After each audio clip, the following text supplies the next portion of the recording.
네, 안녕하세요. 자유학년제 동아리 수업, 1학년 2반 수업이죠. 네, 두 번째 시간입니다. 두 번째는 원격으로 진행하게 되어서 좀 아쉽습니다. 이거는 같이 이렇게 이야기하고 얼굴 보면서 이야기하면서 좀 더 이렇게 피부로 느끼는 것들이 좀 있었으면 여러분들이 더 좋았을 텐데요. 원격으로서 하는 것들이 피부로 느껴지지 않는 것들이 있어서 좀 굉장히 많이 아쉬운데, 그럼에도 불구하고 여러분들하고 좀 이렇게 성심성의껏 이야기를 하면서 좀 지냈으면 좋을 것 같습니다. 이번 주 거까지는 이론 수업이, 아름다움에 대한 이론 수업이 계속 이루어질 거고요. 다음 주에는 뭐 음악이나 미술에 관련된 아름다운 이야기들, 에피소드들, 이런 것들에 대한 이야기를 좀 해볼까 생각합니다. 그리고 마지막 네 번째 주, 그 다음 주가 되면 이제 직접 여러분들이 손으로 아름다움을 만들어내고 아름다움을 창조하는 그런 역할을 해볼 것입니다. 또 하나의 창조주로서의 역할을 해보시는 것이죠. 아름다운 수업입니다. 자유로운 동아리 좀 글자가 좀 깨졌어요. 원래 글 폰트가 이게 아니라서 다른 폰트였는데 글자도 좀 줄여야 될 것 같아요. 그래서 원래는 이 아이패드로 지금 하고 있는데 이 안에 있는 글자체가 없다 보니까 글자가 계속 깨져 나오네요. 아름다움, 지난 시간에도 여러분들 이야기했듯이 아름답다라고 이야기는 자주 이야기는 했지만 우리가 아름다움이라는 이 말을 너무나 막연하게 사용하고 있었다라는 건, 그냥 사람이 아름답다, 이쁘게 생겼다, 아름답게 생겼다, 멋지게 생겼다, 이거에 대한 아름다움을 우리는 이야기를 종종 하긴 했지만, 이 아름다움이란 말이 어떤 의미로서 어디에 붙여서 사용했는지를 의식하지 않고 그냥 막연하게 사용했다는 생각이 많이 들어요. 깊게 생각해보지 않았던 거죠. 이 세상의 모든 아름다움을 다룰 수는 없을 거예요, 이 수업이. 하지만 다양한 분야에서 이런 아름다움이 있을 것이다 라고 예상을 하고 찾을 수 있는 그런 시간입니다. 그리고 그것에 대해서 느껴보는 시간을 가져볼 겁니다. 지난 시간에 계속된 반복이에요. 여러분들이 우리 수업 시간에는 생각과 말과 행동이, 이 모든 것들이 다 아름다운 사람의 모습을 취해주면 좋겠어요. 욕을 하거나 누구를 때리거나 장난치거나 그런 것들이 아니라 여러분들의 그 태도를 보면서 2시간 동안 참 제가 여러분들을 보고 아름답다, 여러분이 참 아름다워요 라고 이야기할 수 있는 그러한 시간들이 되었으면 좋겠고, 여러분들이 아름다움이라는 것들에 있어서 좀 더 넓은 눈으로 뜨고 더 많은 것들을 아름답게 바라볼 수 있는 여러분들의 시간, 이 시간을 통해 그렇게 될 수 있는 여러분들이 만들어진다면 너무나 참 좋을 것이라는 생각을 해봅니다. 지난 시간에 나의 주변에 아름다움이 많다고 그랬잖아요. 가족 간의 부모님의 사랑, 가족의 사랑, 그리고 정말 형제의 사랑, 남매의 사랑, 현재에 대한 사랑, 이런 모습들, 행복한 이런 전체적인 모습들을 볼 때 우리는 아름답다라는 이야기를, 아름다운 가족, 아름답다, 아름다운이라고 이야기를 합니다. 또 여러 가지가 있죠. 아름다운 봉사, 아름다운 선행, 봉사활동이라든가 선행 아름답다라고 이야기하죠. 이런 선행도 굉장히 아름답다 이야기합니다. 주변에서 선행 아름답다. 또 쓰레기 분리수거를 아이들하고 이렇게 해서 버리는 그 모습도 보면서 아름답다라고 이야기를 하는 거죠. 환경을 위해서 이렇게 꽃을 키우면서도 아름답다라고 이야기해. 환경을 아름답게, 아름답다. 청소를 하면서도 아름다워지니까요. 깨끗해지니까 아름다운 거고, 역시나 이런 봉사활동을 통해서, 나눔을 통해서, 장기이식이라고 하는데요. 이런 나눔, 재화나 내 몸, 이런 것들을 나눔을 통해서 우리는 아름다움이라고 다시 이야기를 하고 있습니다. 줄 서서 기다리는 행위도 어찌 보면 아름다운 거예요. 사회의 규범을 지키는 것, 그리고 장애를 극복하고 사람들에게 희망을 주는 삶을 사는 것들 보면, 어찌 보면 이것도 아름다운 이야기죠. 자신의 어려움을 극복했던 이야기이기 때문에 아름다운 이야기입니다. 유재석, 나눔의 집에 총 1년간 유충. 유재석 아름다운 사람이라고 저는 생각이 들어요. 유명하지만 유명함을 드러내지 않는 선행 만능인이라는 생각이 듭니다. 우리 동물, 사람을 도와주는 동물도 굉장히 아름다운 동물이죠. 네. 그리고 입양이라는 이야기를 해볼 수 있는데요. 입양을 한 사람들의 그 어려움, 애환도 있지만 그 안에서의 아이들과 크게 잘 살아가는 모습, 참 아름다운 사연입니다. 또 우리 지금 코로나 시대에 코로나 극복을 위해서 굉장히 고군분투하고 계시는 의료진들, 간호사들, 이 모든 것들이 정말 아름답다고 생각이 들어요. 머리가 이게 예, 떨어져 나가면 막 그 살점이 막 파져 나간다잖아요. 땀이 헐어가지고 막 땀에 물에 이렇게 해가지고 손바닥 물에 오로 담그면 헐듯이 막 이렇게 막 이렇게 물집 올라오듯이 그런 거 생각을 해볼 수 있습니다. 진정한 영혼들의 아름다운 모습이죠. 이거 외에도 기타 등등의 아름다운 모습이 굉장히 많이 있어요. 우리를 둘러싼 세상을 볼 때 엄청난 아름다움이 많이 있습니다. 여러 학문, 문화에서도 아름다움을 찾을 수 있고 운동이나 스포츠 분야에서 아름다움을 찾을 수 있어요. 그래서 제가 여러분들에게 지난 시간에 두 번째 시간에 영상을 보여줬단 말이에요. 그쵸? 기억나시죠? 여기까지가 지난 수업 시간의 내용입니다. 그러면 이번 주는 다양하게 여러 가지 것을 해볼 건데요. 1번과 2번은 수업 내용입니다. 잘 보세요. 3번의 1번과 2번은 여러분들이 해야 할 과제입니다. 굉장히 쉬운 과제일 수 있어요. 쉬운 과제입니다. 여러분들 잊지 않고 과제 꼭 해주셔야 하고요. 이번 주는 무엇을 하느냐? 다양한 학문에서 주어지는 아름다움의 기준이라는 게 있어요. 이럴 때 아름답다라고 기준이 있는데 차별점들이 있는지 알아보는 거예요. 우리나라만 한민족이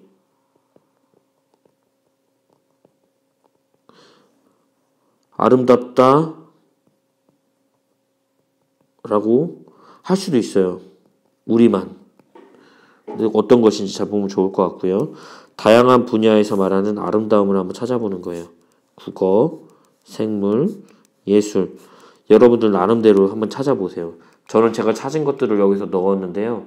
여러분들도 한번 찾아보시면 좋을 것 같아요. 그리고 여러분들이 아름다움이 이런 것이다 라고 여러분들 스스로 정리를 할 수 있다면 여러분들 이 시간을 통해 아름다움에 눈을 더욱더 많이 뜨는 것이라고 저는 생각합니다. 마지막, 아름다운 것은 아끼기 마련이니까 내가 가장 아끼는 물건이 무엇인지 소개하는 것. 이건 여러분들 좀 이따 말씀드릴게요. 나에게 가장 사랑스러운 존재가 누구인지 그 존재에 대한 왜 사랑하는지를 글로 표현할 수 있는 여러분 시간을 가져볼 겁니다.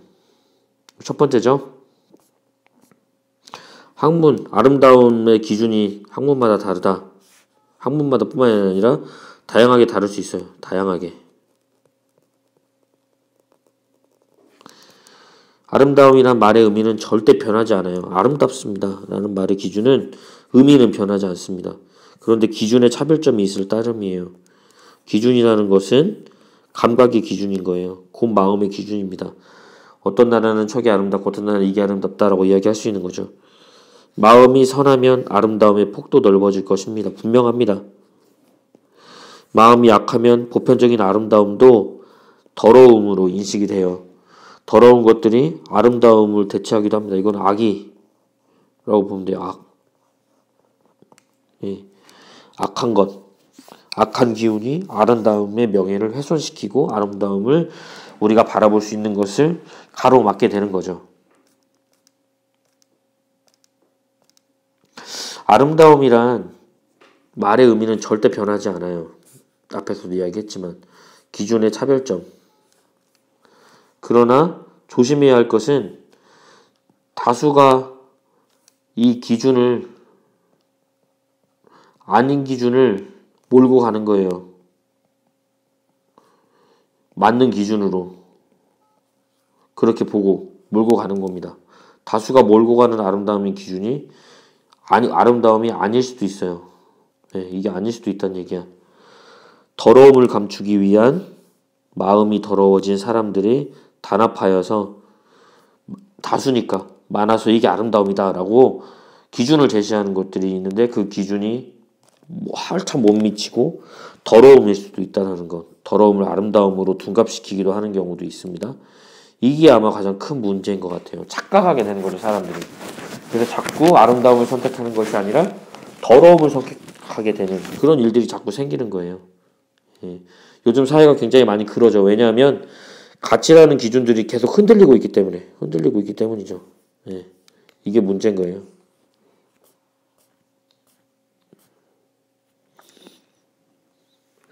아름다움이란 말의 의미는 절대 이거 계속 똑같은 말이 계속 나오네요. 시대마다 미의 기준이 변했을 수도 있어요. 여러분들 아시잖아요. 여자의 아름다움이 과거에는 풍만한 사람, 뚱뚱한 사람, 뚱뚱하다고 하는 포동하고 뭐 아무튼 이것도 여자한테 이런 얘기하면 좀 그렇지만 아무튼 좀 이렇게 살이 있는 사람들의 미인이었어요. 미인.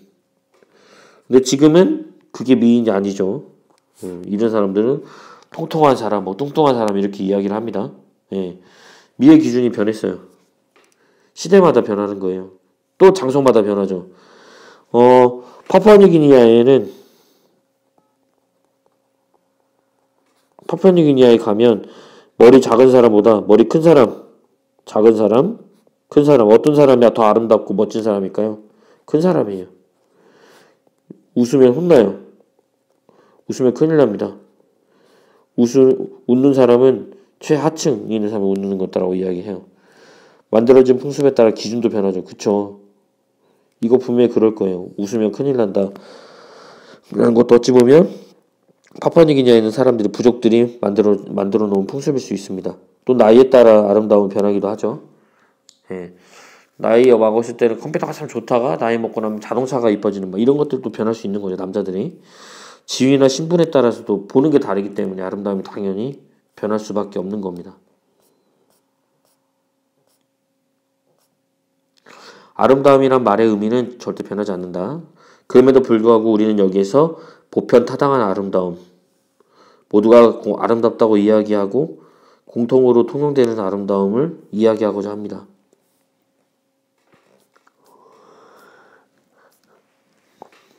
이번에는 두 번째로 다양한 분야에서 말하는 아름다움을 찾아보기예요.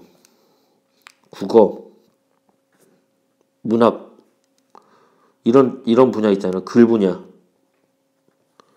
예. 글 분야에서는 동화, 시, 수필, 소설 등의 아름다움을 이런 분야에서 아름다움을 다양하게 표현하고 있어요. 노벨 문학상, 맨부커상, 콩쿠르상, 프리처상, 나오키상, 아쿠타가와상, 카프카상 등등의 아름다운 작품에 대해서 우리는 상을 주고 수여하게 되는 거죠. 그리고 뉴스에도 나오고 막 그러잖아요. 아름다운 영화를 만들었을 때 기생충일시 마찬가지 아카데미 막 이렇게 나오잖아요. 아카데미 뭐 깐 뭐 이런 이야기 하잖아요. 그런 이야기들 생각해 보면 아름다움을 다양한 분야에서 추구하고 있는 거죠.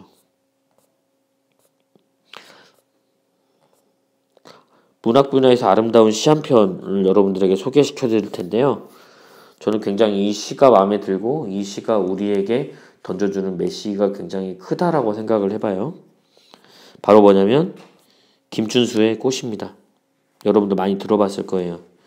그러면 한번 김춘수의 꽃을 한번 잘 한번 들어보시면 좋을 것 같아요. 김춘수 꽃. 내가 그의 이름을 불러주기 전에는 그는 다만 하나의 몸짓에 지나지 않았다. 내가 그의 이름을 불러주었을 때 그는 나에게로 와서 꽃이 되었다. 내가 그의 이름을 불러준 것처럼 나의 이 빛깔과 향기에 알맞은 누가 나의 이름을 불러다오. 그에게로 가서 나도 그의 꽃이 되고 싶다. 우리들은 모두 무엇이 되고 싶다. 너는 나에게, 나는 너에게 잊혀지지 않는 하나의 눈짓이 되고 싶다. 어떻게 시 잘 보셨나요? 저는 이거 굉장히 의미 있는 시라고 생각이 듭니다. 전에 앞페이지 거를 보면 내가 그의 이름을 불러주기 전에 부르지 않았잖아요. 관심이잖아요. 관심을 갖지 않았을 때는 그냥 몸짓에 불과했어요. 그냥 있는 것. 결국에는 내가 관심 있는 중심에 서 있지 않은 것입니다. 그런데 내가 그의 이름을 불러주었더니 그게 이제 중심이 아니었던 게 내 삶의 중심에 다가오는 거예요. 그래서 이게 중심이 됐다는 얘기는 바로 나만의 꽃이 되었다. 라는 거죠. 그랬을 때, 이름 불러주었을 때 그는 나에게로 와서 꽃이 되었습니다. 반대로 그럴 수도 있는 확률이 있는 거죠. 내가 그의 이름을 불러준 것처럼 내가 그 이름을 불러서 그 사람이 꽃이 되었잖아요. 그럼 나도 꽃이 되고 싶은 욕망이, 욕심이 있어야 되는 거죠. 나의 빛깔과 향기에 알맞은, 내가 지금 살아온 것들에 대한 그 기준에 알맞은 누군가 나의 이름을 불러주기를 바랍니다. 그러면 나도 그에게 가서 꽃이 되어준다라고 이야기를 하고 계시는 거죠. 우리들은 모두 무엇이 되고 싶어 해요? 너는 나에게, 그리고 나는 너에게. 잊혀지지 않는 하나의 눈짓이 되고 싶은 것이죠. 이게 바로 그 이름을 불러주어서 꽃이 되는 그런 것이라고 생각해 볼 수 있을 것 같아요. 굉장히 아름다운 시입니다. 여러분들이 지금 10대 때 느꼈던 이 김춘수의 꽃과 20대, 30대에 느낀 김춘수의 꽃이 분명히 다를 것이니까요. 꼭 이 시를 기억하시고 나중에 한번 정말 정독하면서 꾸준히 한번 쭉 읽어보셨으면 좋을 것 같아요. 신부님이 추천하면 또 다른 아름다운 문학 이야기가 있는데요. 바로 이 사람입니다. 마르틴 부버라는 사람인데요. 독일 사람이에요. 그리고 일시 운투도 나, 그리고 운투는 그리고고요. 일시는 나고요. 두는 너입니다. 나 그리고 너 라는 제목인데요. 이 책은 굉장히 유명한 책입니다. 얇은 책이긴 해요. 얇은 책이긴 한데 굉장히 읽어볼 만한 책입니다. 왜냐하면 나와 너, 이 세상의 모든 것들과 우리는 관계를 맺습니다. 나는, 너와, 너라고 대표져 있는 이 세상의 모든 만물을 이야기하는 거죠. 그런 가운데서 조금 이제 어려워지니, 그러니까 이 세상이 그런 관계를 맺다가 어려워지면 나와 너가 아닌 또 다른 관계로 넘어갈 수도 있게 되는데, 우선은 이 세상과 관계를 잘 맺는 건 나와 너라고 부릅니다. 그런데 이게 안 되는 경우는 바로 나는 그것이 될 수, 그 사람이 하나의 인격체로 나에게 꽃이 되어 다가오는 게 아니라 그냥 있어야 될 존재, 내가 지배해도 되는 존재, 그것이 되는 거예요. 그건 미생물과 같은, 무생물과 같은 그런 존재로 기억에 남는 거죠. 너라면 인격적인 존재가 되었을 것인데 말입니다.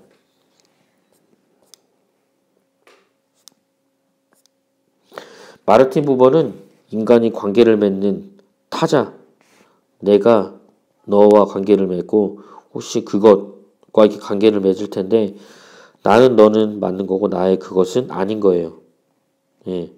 나는 그것 하잖아요. 뭐 이렇게 얘기하는데 아닌 거예요. 삶 속에서 내가 다른 일을 어떻게 만나고 있는지 반성하게 하기에 이거는 반성을 하는 거예요. 내가 너랑 어떻게 지내는지, 내가 너랑 어떻게 잘 지내고 있는지, 관계 속에서 아름다운 사람을 되도록 하기에 아름다운 문학을 그 사람이 추천해줘가지고 나갈 수 있는, 그렇게 되리라 생각해 봅니다. 관계 속에서도 아름다운 사람이 되도록 아름다운 문학을 할 수 있게 되는 거죠. 또 다른 분야 생물학에서는 특별히 유전공학이죠. 이런 유전자들이 일어납니다. 굉장히 아름답지만 경이롭고 어이없고 황당한 경우들이 좀 있어요. 어떻게 정자와 남자가 이렇게 만나서 사회 관계를 통해서 이렇게 아기가 만들어진다는 거, 그것도 영혼을 갖춘 아기가 정말 신기하잖아요. 굉장히 신기합니다. 이렇다 보면 풀들도 무언가가 있으는데 분명히 아주 특이한, 아주 이 영혼 어떻게 이렇게 만들어지는가, 굉장히 관심이 많아지는 거죠. 생명의 탄생 그 자체가 얼마나 아름다운 일인지, 여러분도 처음에 아버지가 만약에 되게 된다면 아버지가 되었을 때 느꼈던 그 희열, 그 떨림, 그 긴장감, 이런 것들이 분명히 수업모님 수업 시간에 했던 이야기가 기억이 날 거예요. 생물학 분야에서 또 유전공학에서 이렇게 얘기하죠. 할아버지, 아버지, 아들. 어때요? 눈. 너무 닮았죠? 너무 닮았어요. 이게 바로 유전자의 아름다움입니다. 할아버지, 아버지, 나, 3대가 얼마나 닮았는지, 모양뿐만 아니라 성향도 비슷한 사람들도 있다고 해요. 유전자가 지배하는 놀라운 세상이죠. 유전자 자체가 얼마나 아름다운지 여러분 생각해 볼 수 있습니다. 또 우리가 음악과 미술, 영상과 연극 안에서 다양한 매체 안에서 절대적인 아름다움을 우리는 이미 보고 있었어요. 그리고 앞으로도 줄곧 계속 볼 수 있을 것입니다. 우리가 환경을 무너뜨리지 않고 하는 이상은 계속 볼 수 있을 거예요. 이제 오늘 수업은 여기서 마무리를 짓고요. 1교시는 마무리를 지을 겁니다. 2교시는 여러분들에게 과제를 내줄 거예요. 첫 번째 과제, 찾기 과제예요. 아름다운 것은 아끼기 마련이죠. 나와 나를 둘러싼 것들로부터 내가 가장 아끼는 물건은 무엇인지, 내가 가장 아끼는 물건이 무엇이 있는지 물건을 들고 동영상 촬영을 해주셔서 저에게 보내주시면 됩니다. 네, 제가 가장 아끼는 물건은 무엇인데 물건을 확인해 보겠죠. 그 이유는 기후까지 밝히는 그 셀프 동영상을, 그리고 내가 왜 이 가장 아끼는 물건을 선택하게 되었는지 그 이유를 셀프 동영상을 찍어서 보내주시면 됩니다. 그러니까 물건 무엇인지 소개하는 것부터 아끼는 물건이 무엇인지, 그런데 아쉽게도 그게 바로 셀프 동영상이었다. 그리고 어려운 좀 안 좋은 그것들을 밝혀질 수 있으니까 아무튼 뭐 그런 것들도 좀 있겠죠.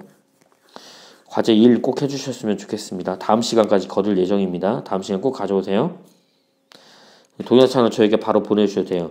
네, 좋습니다.